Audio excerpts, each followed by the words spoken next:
people! Today we are going to be going over what I spent at FanExpo Dallas this year, and I'm also going to do a little bit of an expo haul. This is a sneak preview, if you will. And just a general overview of my experience at the con this year. For those of you who are new here, hi, my name's Victoria. I started my YouTube journey at the start of 2023 as one of the 5 goals that I was hoping to accomplish this year. But I'm mostly focused on nerdy stuff because that's mostly what I focus on in my spare time, along with some lifestyle and travel in between. But that's enough chatting. Let's go ahead and get started with the video.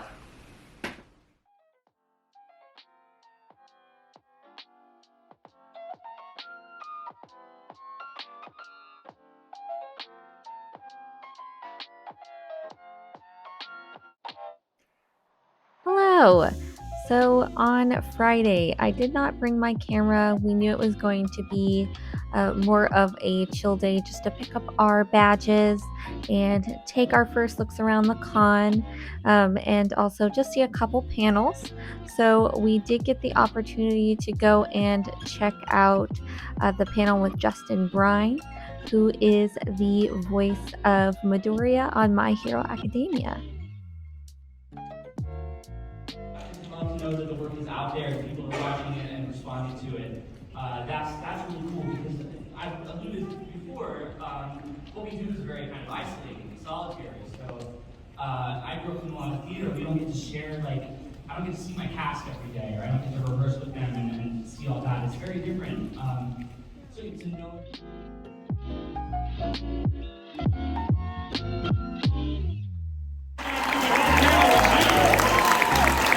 Mr. Sean Gunn, ladies and gentlemen, make some noise.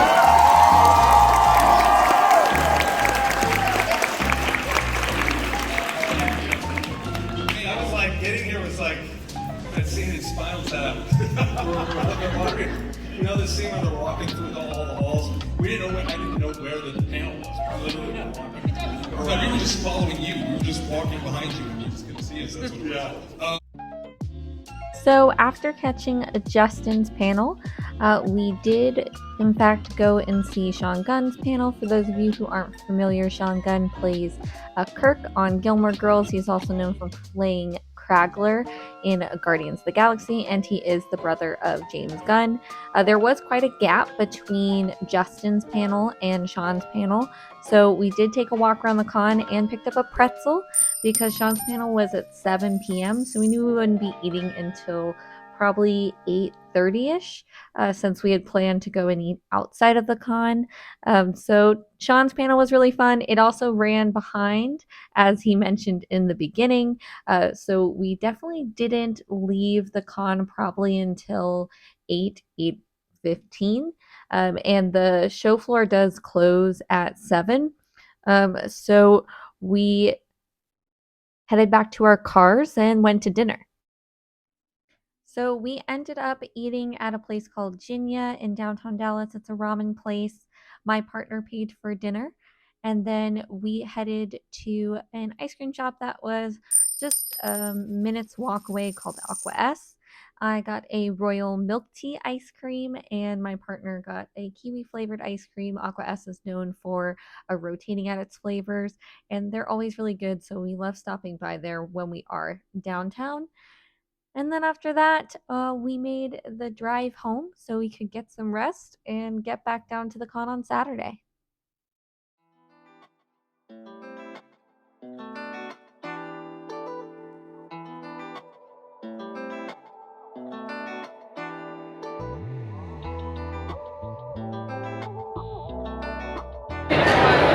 Hello! It is super loud here, so I'm not sure if you're going to be able to hear me or not.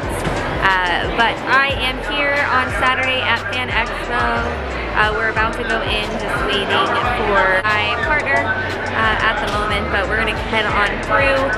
We got a little bit late of a start this morning, so we're gonna be heading over to the My Hero Academia panel with the voice actors from the dub version, so that's what we're doing first. But just wanted to pop in and say hi real quick. All right, talk soon. Bye. Hello, voiceover Victoria back at it. I did not end up filming any more of me talking to the camera on Saturday, so I thought I would pop in here. As I mentioned, we did arrive late on Saturday. I was not feeling well, so we got a late start. We took it easy. We did swing by and pick up Starbucks on our way to the convention, which I grabbed, which was around $28. I'll put it up on the receipt here. And I did not drive, so I paid for parking as well.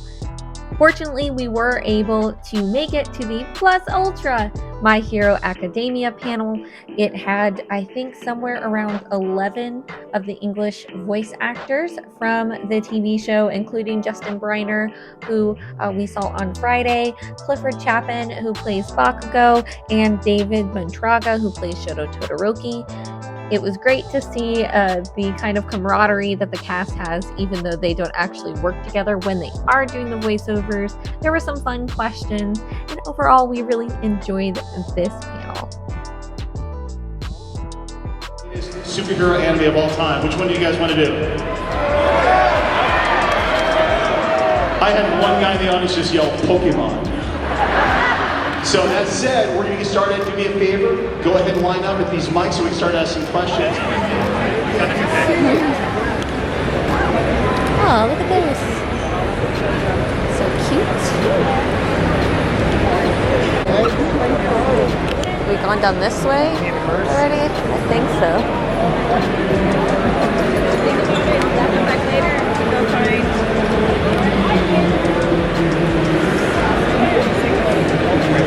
Trying to though, you're like, it broke, and I'm like, how did you break it? Look at the little shroom. Focus. There we go.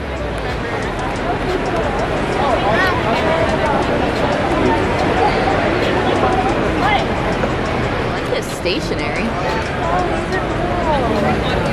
Look at the baby Yoda with the little frog. Oh yeah. I know, but he's got to eat too. Look, there's a little demigod in training with. Off the Neverland. Oh my gosh.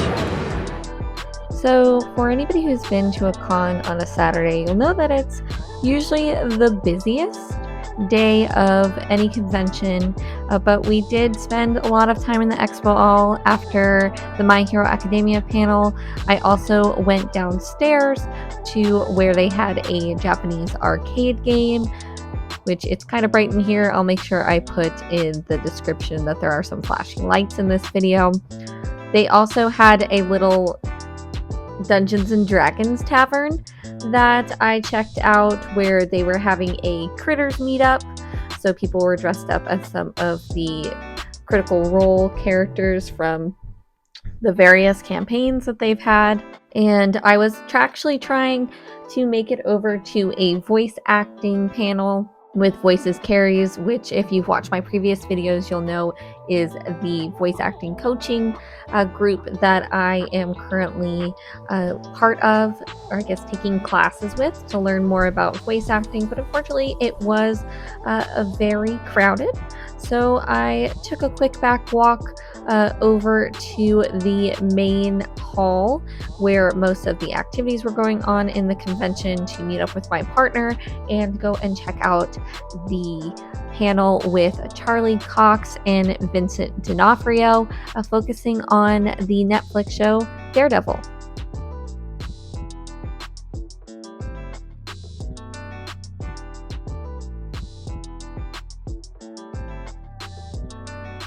Doing the scenes with him, one was the one when you visit me in jail, that will always stay in my mind.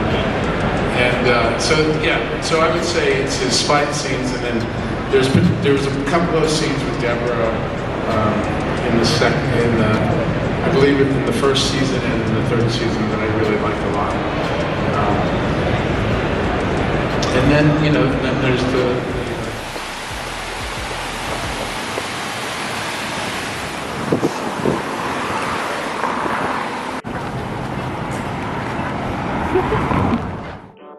After the Daredevil panel, we decided to go ahead and grab an early dinner because there really wasn't anything else we were looking to do at the con on Saturday. So we made a short 20-minute walk in the nice Dallas heat down to the Jewel, which is an upscale hotel here in downtown Dallas, and ate at their Italian restaurant called Sassetta. We enjoyed some lovely cocktails, pizza, and pasta, and then headed across the street to Pegasus Brewing to get a flight of some of their newest beers that they had. And then we headed home. Of course, not until we got a tasty Dalgona bingsu, which a cafe called Tom and Tom's here in Dallas. I know there are some elsewhere as well.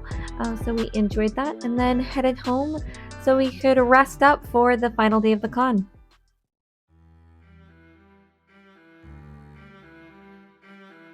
So Sunday was a short but busy day.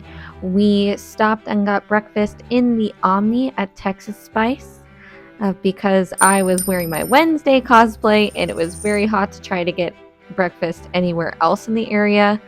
We had a lot of panels. So our first panel of the day was actually seeing Carrie-Anne Moss, who played Trinity in The Matrix. I auditioned for The Matrix, and I didn't in a million years ever think I would ever get that. What? Never, ever. And I remember showing up and I learned the lines, but I hadn't memorized them. I was feeling kind of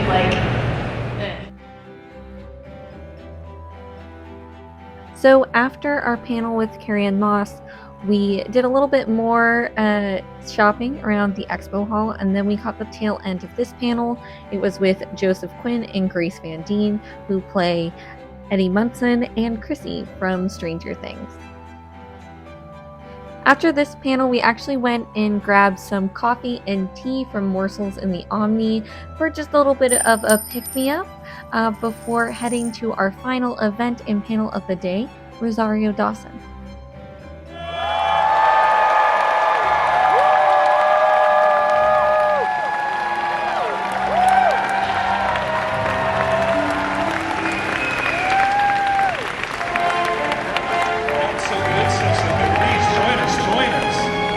check 1 2 1 2. What's up? Let's go. Josie ears. I see all the peoples. What's up? What's up? I love it. Okay.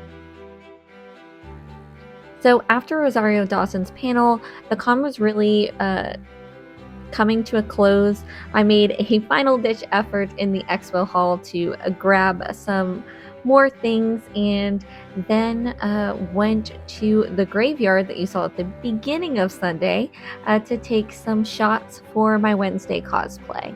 After that, we headed back to the car and went to our new favorite sushi restaurant, Kyodai, and enjoyed a lovely meal before officially closing out our con weekend.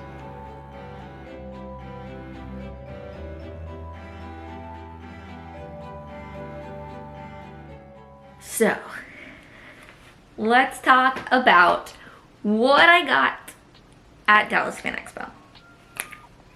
Okay, so first and foremost is this shirt. Isn't she just adorable? So for those of you who may not have watched the show, this is from an artist. He's got a whole series of collections here. I don't have the name on hand. I'm going to make sure I look him up and put him in the cards or put him in the description down below the video. But it's the Golden Girls, but in the style of Friends. And obviously they've got cheesecakes, and there's even like a little mug that says Sicily 1922 with Sophia. But you know, Dorothy's here. There's just a bunch of little cute items. Blanche is here, and they have like their wine glasses, and they're sitting at the table. It was just so adorable and unique, and I was so happy to get this shirt. It was also like, I think I got the last medium maybe. So I really like this green as well. I'm so happy. It's such a unique shirt. I wanted to wear it for you guys today. I just love it so much. The next thing, let's see here.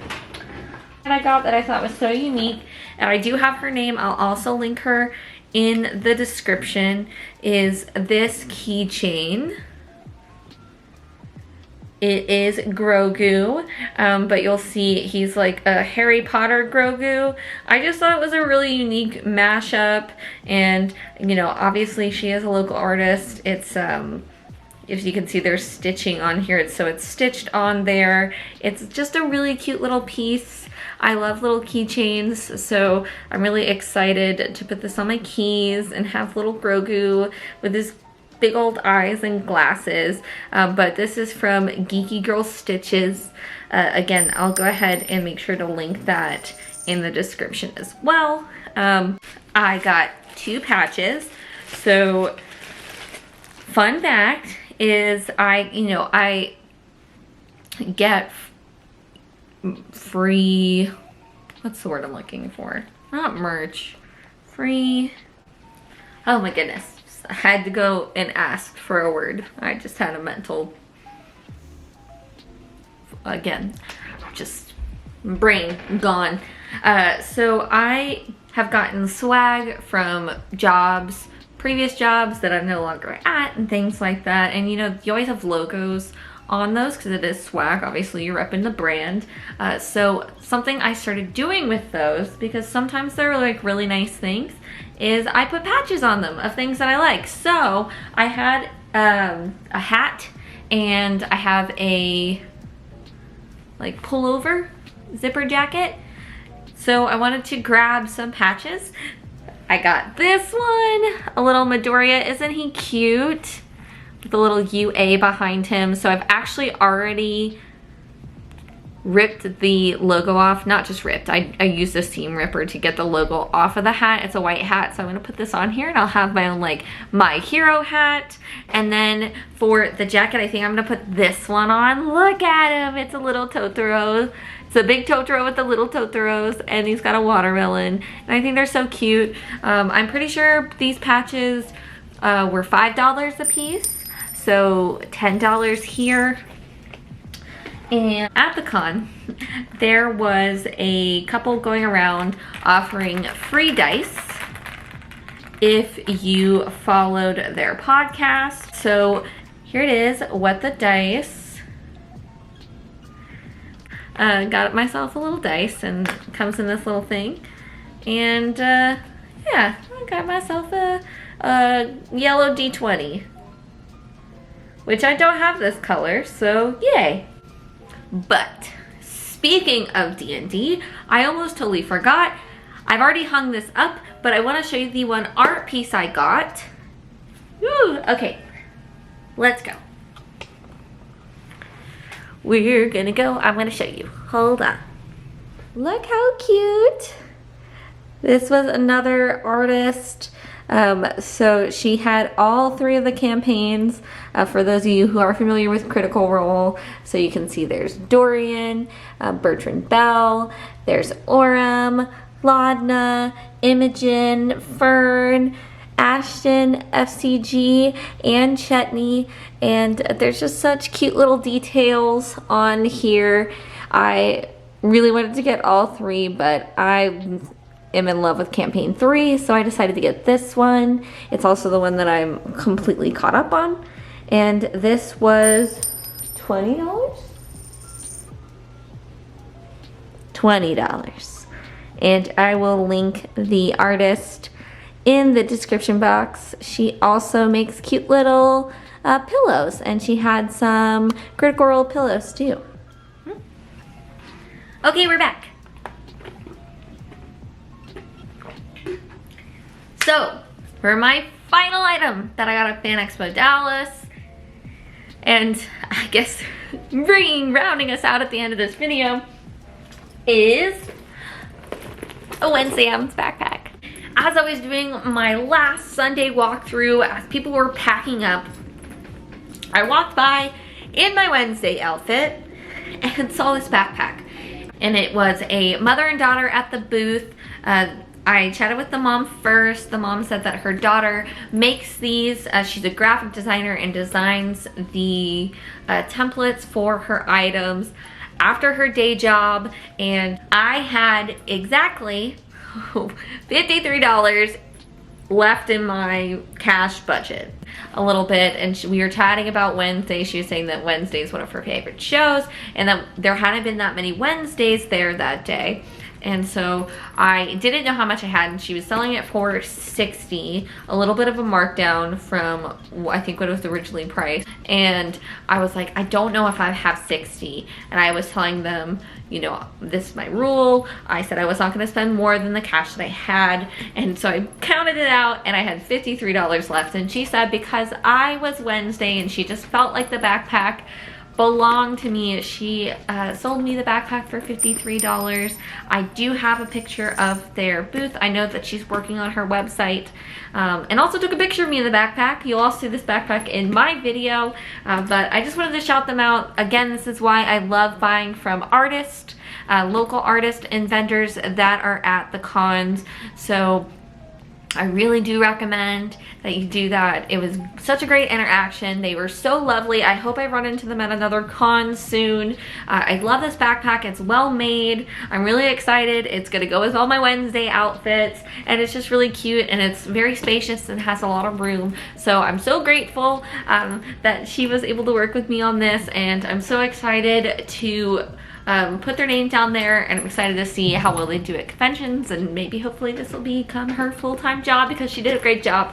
But yeah, so this was my biggest purchase of the weekend. I was so happy. I'm so grateful. It's so nice to meet lovely people at cons. It's one of my favorite parts. That's my haul. So happy with everything I got there.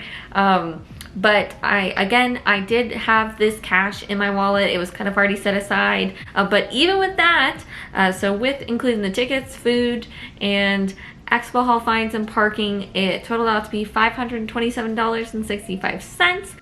Hi, it's Editing Victoria here. I wanted to pop in really quickly because I had to edit a lot out. This video is already pretty long, but I had to cut out the part where I was talking about the price of tickets. So this year I did not pay for our convention tickets because I paid for both of our tickets last year. So my partner picked them up this year. But just to give you a quick idea, the tickets that we purchased were actually $89 because we bought them early enough to get a discount.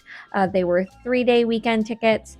They typically run $105, but they were $89. So $89 plus taxes and fees. I rounded out to be $100 a ticket, and I went ahead and put that in the receipt just so you have an idea of the overall cost of the con, even though I didn't actually purchase them. Okay, back to the video. Bye. Bye. Which is a little nauseating to say out loud just for a weekend, but this is a pretty good representation of how much you can spend at a con, and this is a con that we didn't have to pay for lodging or travel to get there. I think if you are interested in going to cons and going to con weekends, a lot of people do plan for these and do budget for them. So I thought it was important to kind of break that down for you. I do think that it's important to note how much they can cost you. Of course, you can cut down the cost by changing up what you're eating. We went to restaurants that are a bit more expensive. You know, if you're on a budget, you can go to something that's a little bit cheaper. And of course, you know, not purchasing things on the Expo Hall will also cut down on your cost. But I hope this video was fun and informative. If you had a favorite piece that you liked that I purchased, let me know. I'd love to hear it. If you have some advice for people who are going to conventions, or if you were at FanExpo Dallas and saw me in my Wednesday costume, let me know. And I look forward to seeing you in my next video, and I hope that you have a great rest of your week. See you next time. Bye.